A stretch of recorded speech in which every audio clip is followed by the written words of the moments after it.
All right, now let's talk about something massive. Matt Reeves has officially revealed new details about the Batman 2, and this film sounds like it's about to take Robert Pattinson's Dark Knight in a direction that we've never seen before, with a villain that's never been done in a live-action Batman movie, a deeper dive into Bruce Wayne's psychology, and confirmation that this is an Elseworlds project outside of James Gunn's DCU.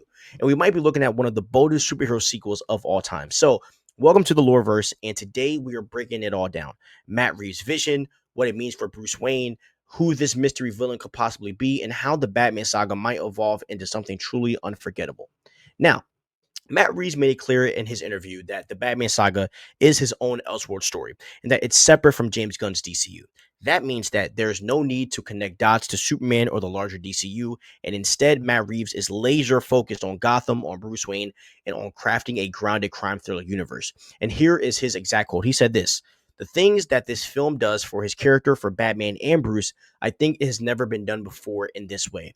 And that alone tells us that this isn't going to be just a freaking rerun of old Batman stories. Where when we watched the Batman 1 that came out in 2022, right, it focused almost entirely on Batman as a detective, with Bruce Wayne really sidelined. And Matt Reeves says that part 2 will push further into Bruce Wayne the man and how his past and personal history connects to the villain. Now, Robert Pattinson has already read the script, and according to Reeves, he's very excited. And that's also very important because Pattinson has been vocal about wanting a darker, more layered Batman, a version that doesn't rely on spectacle but instead explores trauma, obsession, and moral gray areas. And with Reeves saying that they can reach farther and do even more than we did in the first one, it sounds like the sequel isn't playing it safe. And so, because you got to think about it, right? The first movie gave us a noir Gotham, right, with political corruption and a Riddler who felt chillingly real. And part 2 is set to expand on that tone but dig deeper into Bruce's psyche. Now, here's the part that has everyone going crazy though. Matt Reeves said that the villain has never really been done before in the movie. And that rules out these characters, right? The Joker, Riddler, Penguin, Catwoman, Bane, and even characters like Scarecrow, who we've seen across Christopher Nolan's trilogy. Matt Reeves also talked about the fact that this villain will connect directly to Bruce Wayne's history and past. And that's huge because here's some potential candidates, right? Who it could possibly be. Number one, it could be Hush, a childhood friend of Bruce who becomes, obsessed with destroying him, and this ties perfectly into Bruce's past and really hasn't been fully explored on film. Could be Professor Pig, right? A terrifying, sadistic villain who just reflects Gotham's darkest corners and it's never been adapted in live action. What a lot of people are hyped for is the Court of Owls, and the Court of Owls is a secret society that has ties to Gotham's history and Bruce's family, and this could tie directly into the Wayne legacy. And the last two could be, Black Mass or Counterman. Now, those are lesser known, but really thematically rich villains that could fit Reeves' grounded world.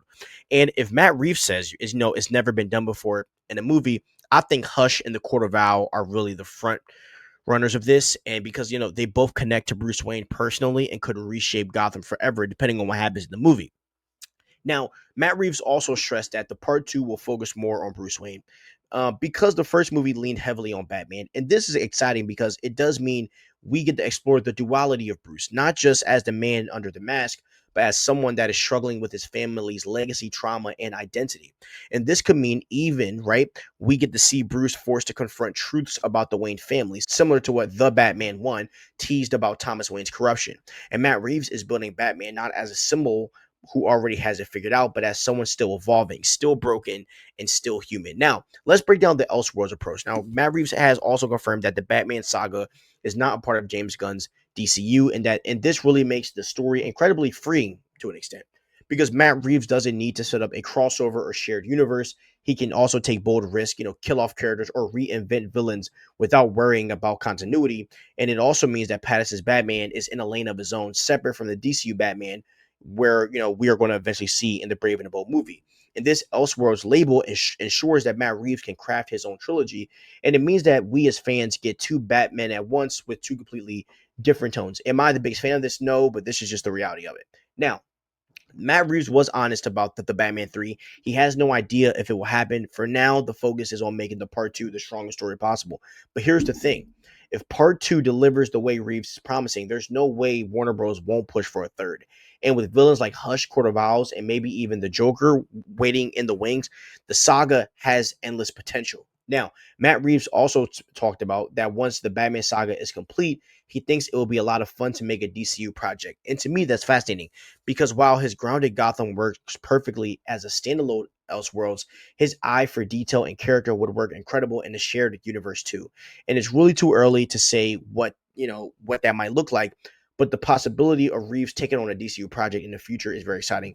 And James Gunn was asked about what director he wanted to work in the DCU, and the first name he said was Matt Reeves, which makes sense because Matt Reeves is a savant. He's one of the best directors that we have in the business. Now, to sum this up, the Batman 2 is pushing Bruce Wayne's character into uncharted territory. The villain will be tied to his past and is someone who we've never seen in a Batman movie before. Robert Pattinson is all in on the script, and Matt Reeves feels like they can go further and deeper than the first film.